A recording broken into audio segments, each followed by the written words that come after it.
It is a sign that our government is taking you very seriously and your potential presidential bid.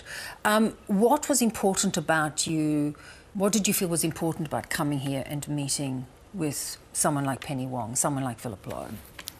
Yes, indeed. I'm delighted with the invite from the Australian government to visit. And we both were neighbors, and we'll always be neighbors.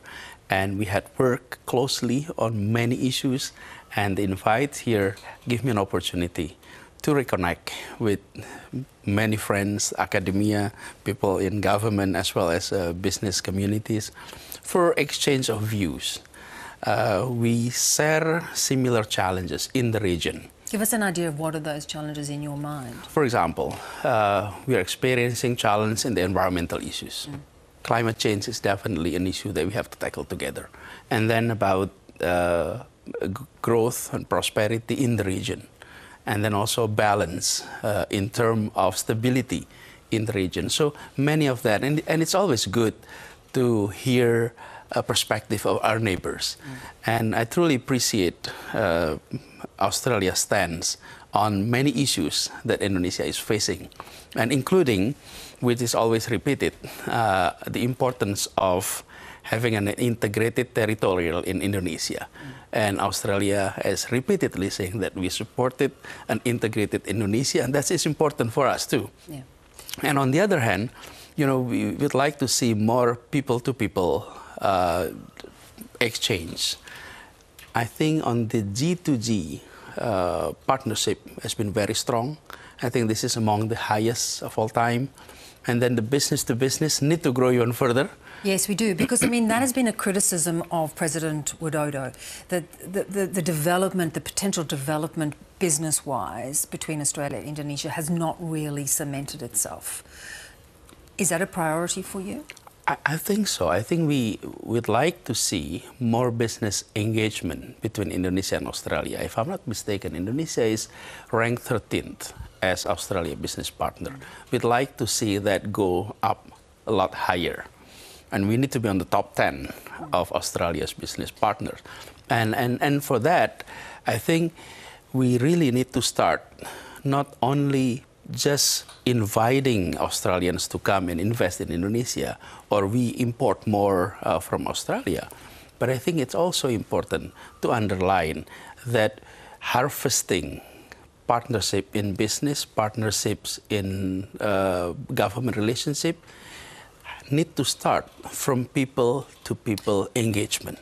But don't you think it also needs to have the right climate? Not too much bureaucracy, not too much red tape. You need those, of course, those safeguards, but you need it to be accessible, which often is a struggle for Australian businesses in Indonesia. On the other hand, we have engagement quite extensive with business partners from different countries.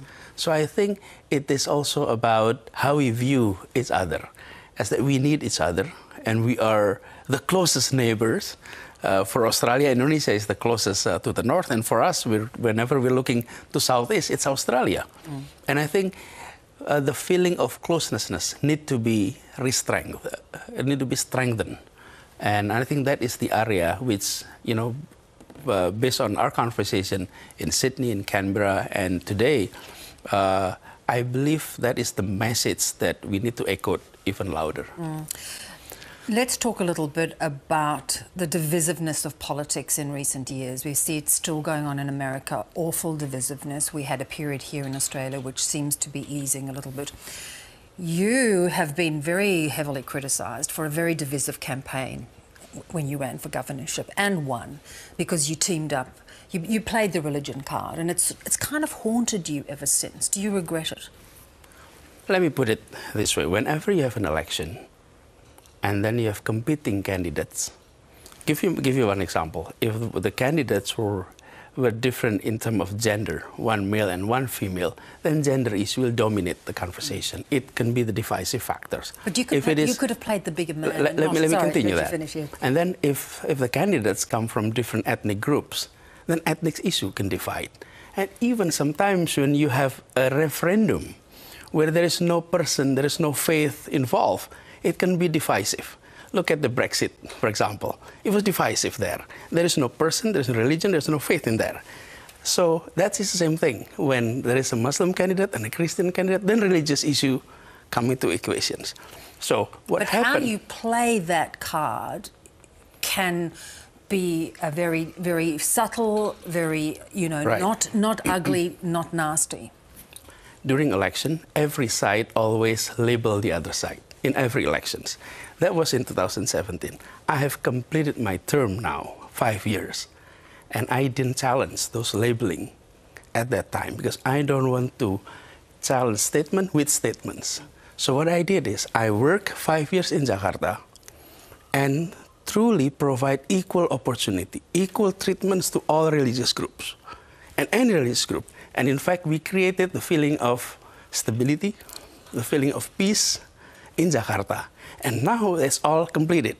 So I'm inviting everyone to judge me not based on assumption, but based on record. So in this, you've got the backing of 3 considerable parties. One, again, is a conservative Islamist group, Islamist party. Do you undertake not to go down that path again? Will you try and keep religion out of your presidential bid? And it has been proven that I may have support from various different groups. Yeah. But when it comes to making decisions, I have priorities based on 4 things. 1 is principle of equality. Number 2 is public interest. Number 3 is common sense. And number 4 is law, rules, and regulations. So it's not about who supported you, but how you make decisions when you're in office. Yeah. And I have gone through 5 years of service, and I think we did it according to those principles.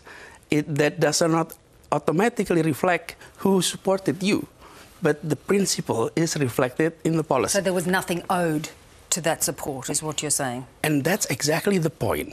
Sometimes you assume that if you're supported by this group and that group, then you will be acting not according to the principle of equality, the common sense, public interest, or also rules and regulations.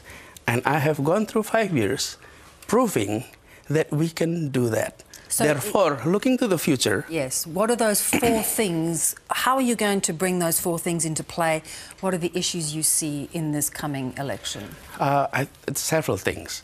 But number 1, we're happy with the economic growth that we are experiencing, despite the fact that we had serious contraction during COVID, which every country across the globe is experiencing.